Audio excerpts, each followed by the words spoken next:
அனைவருக்கும் வணக்கம். நான் அசோக்ராஜ். நம்ம இன்னைக்கு எதை பத்தி டிஸ்கஸ் பண்ண போறோம் அப்படின்னா, டூ வே வால், த்ரீ வே வால் அதை பத்தி நம்ம டிஸ்கஸ் பண்ண போறோம். ஸோ டூ வே வால், த்ரீ வே வால் அப்படின்றது வந்து பாத்தீங்க அப்படின்னா, நம்ம HVAC சிஸ்டத்துல நீங்க நிறைய பேர் கேள்விப்பட்டிருப்பீங்க.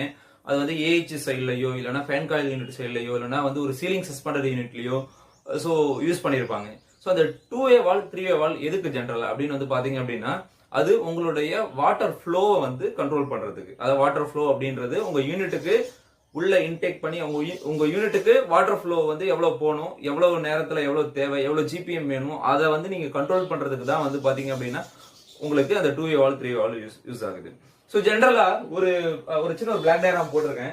ஸோ ஜென்ரலா வந்து பாத்தீங்கன்னா ஒரு ஏஹெச்னு வச்சுக்கோங்க. நான் வந்து கன்சிடர் உங்களுக்கு புரியறதுக்காக ஒரே ஒரு சாம்பிள் ஏஹெச் ஒன்று எடுத்திருக்கேன். ஓகே, ஸோ இந்த ஏஹெச் ஜென்ரலா எப்படி ரன் ஆகும் அப்படின்னா, உங்களுக்கு உங்களுடைய டிமாண்ட், இப்போ நீங்க சப்போஸ் ஒரு ரூம்ல